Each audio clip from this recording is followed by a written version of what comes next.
You know, Sue, we've had a lot of great adventures in our lifetime, and one of my favorites was the trip that you arranged and you kind of forced me to go with you to the Amazon jungle and live there for a whole month. Do you remember that? Oh, yeah. Yeah, I think it was back in 2009 or 2010 because we convinced our friend Kathy to come with us and her daughter Elizabeth. And I think at the time Elizabeth was pregnant and now the baby is 16? 16? Yeah, so that must have been, it's 2026, so it must have been about 2009, 2010, around Christmas time. Do you remember why we went at Christmas time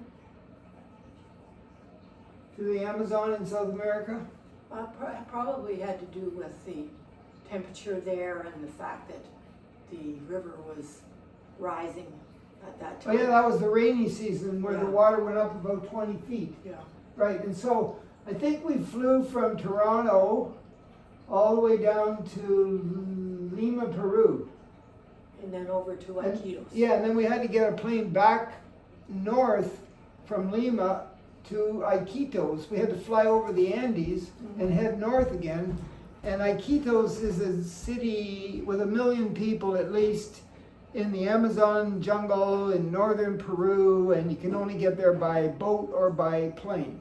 So when we got to Lima, Peru, I think I'm right. I think we were met by our guide from Amazonia, I think it was Amazonia Expeditions, the name of the company. Yeah. They still exist today. Paul Beaver is the owner with his wife, and he was a scientist, and he had a lodge in the Tawayo River tributary of the Amazon in northern Peru, and scientists like David Suzuki and others went down there to study the plants and animals, and he allowed tourists to come, about 20 people at a time, and we decided to go there, and you arranged that whole thing, right? Right, and then when we met our guide, Weni, W-E-N-I, he's a local boy of about 30 years old who lived in that area where the lodge was, and he was assigned to keep us safe for the month.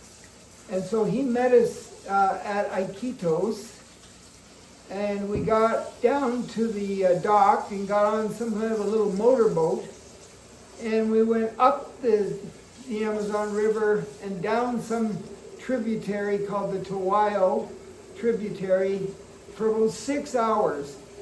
And as we got closer and closer to the lodge, the river got narrower and narrower, so it was about the size of a regular river. You could see the other side with no problem. And there was the lodge. Do you still remember all that, Sue? Oh, I do. Right, and then can you remember some of the outstanding things that happened to us for that month while we were there? Well, the first thing I noticed was that the lodge was on great big stilts, on these high stilts to keep it dry because it was the rainy season and the river was up like 20 feet. So the lodge had to sit on these stilts. But we did all kinds of wonderful things. Yeah, remember our friend Kathy and her daughter Elizabeth, they met us there, right? Yes. Yeah, because they were coming from a different part of Canada, and they met us at the lodge, actually.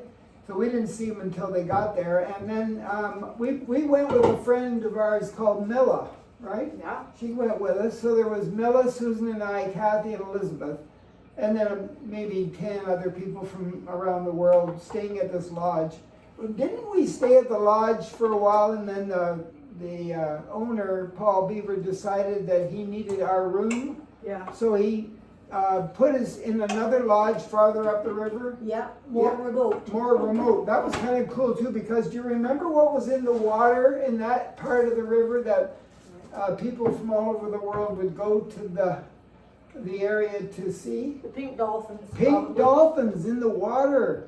We actually got in a canoe one day and we're out in the river looking for pink dolphins, and we saw them too. Yeah. Right? Do you remember anything else that was super exciting while we were there? Yeah, there were lots of little pink pink-toed tarantulas jumping around the Okay. lodge. And And they could jump.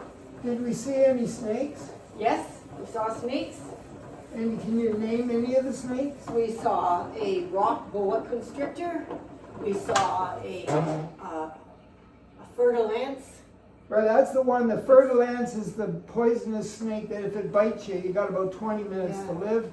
And then the rock boa constrictor, I think we were out at night looking Yes. for snakes. Yeah, we were. If you can believe it, in the jungle, behind the lodge, the water had come up. It was really kind of wet and dark, and we were looking for snakes. And then, remember we were hoisted to the top of a huge tree, and we did some bungee jumping? Yeah, there was a guy from the village who Paul hired to hoist people up because it wasn't not mechanical. Yeah. It wasn't a mechanical. Yeah, I thought we were gonna die that day for sure.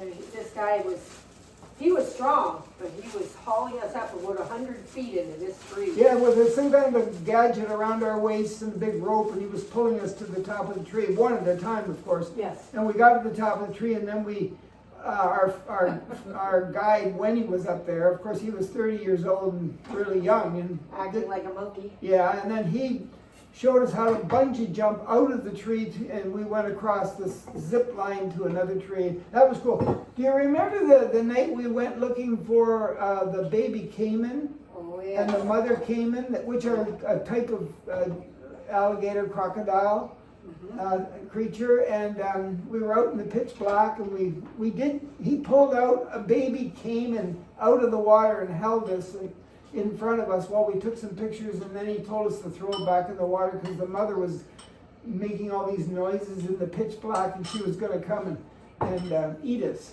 And so that was scary. And what was the name of that prehistoric bird? The Watson bird. The Watson bird, Hoatzin, the Watson bird. What was special about it? It couldn't fly. It hopped from branch to branch, and the young ones had little, like they were just like little hooks on the side of their feet, so that they were always falling out of the tree into the water. So they'd swim over to a branch, and they'd use these legs of theirs, their little strong legs with the hooks on them, to crawl back up to the tree into the nest. Yeah, and I do remember the rainstorm. It rained one day while we were there so hard that you thought Yeah. the world was coming to an end and you'd need Noah's Ark to save yourself. But it didn't rain that long, but it came down. That was the biggest danger when I called Paul Beaver to talk to him about, the dangers of us city slickers going to the jungle. What would be the biggest danger for us would be the rain filling up your dugout and sinking it. Yeah. So It happened so fast. anyway, we managed to do it. We managed to get back home. We Yeah. had taken lots of videos and pictures. So I've got a few pictures I want to share with you. And then if you're really interested in seeing the other video, you can contact me, and I'll send you the link to the other video that I made about 5 or 6 years ago, and I posted it on my our travel website. So anyway, if you want to contact me, I'm the Old Fox, Foxx, the Old Fox at Rogers.com. If you send me an email and say, I'd like to see your other video of your adventures in the Amazon, I'll send it to you. By the way, when I got back, I was covered with chigger bites. What's Maybe. what's A chigger bite's chigger? some kind of a little critter that is quite tiny, and they live in the water. So when we were swimming in the Amazon, I got bitten by all How these. come I didn't get bitten? They didn't like you. Because they didn't like my flavor. But I'll Yeah. tell you something else that I learned there, and you probably already knew this. They talked about the king of the sky creature, the king of the land, and the king of the water. Yeah. King or queen. So the creature that's at the top of the food chain for the sky was which one? It was just a minute. The harpy eagle. Yes, the harpy. So the harpy eagle is the the ruler of the sky. Yeah. And then down in the Amazon, the ruler of the land was the jaguar. jaguar. We never saw a harpy eagle while we were there, but we saw some big raptor birds. And we never saw the jaguar, but we heard him one night. Heard him one night. And then, what is the animal? I bet nobody knows this. What's the animal that's the most dominant creature in the water, in the river there? It's long. It's long. It can be really big around. And it hangs out on the bottom of the river waiting for the prey. Yeah. Which could have been you swimming that day, but you Yeah. managed to survive. It was the anaconda snake, the anaconda snake. Yep. Not the fish, not the caiman. Not the caiman, not even those piranha fish that people are so afraid of. In fact, the first day we got there, we went fishing. We made our own fishing pools. We watched the local man in the village make the dugout canoe, and we actually went fishing with our guide Winnie, and we fished for piranha for supper. And I caught the most. And you caught the most, but the cool thing was that he said that there's 20 different kinds of piranha. Yeah. And we were getting the one that was the tastiest. If we would have put our hand in the water, the piranha would not have eaten us. We were looking, we hunted the red belly piranha. Yeah, the red belly piranha. In Yeah. fact, we even got Henny to clean the fish and make a little skeleton of it, and it's around here somewhere, but I do have a skeleton of the piranha the head.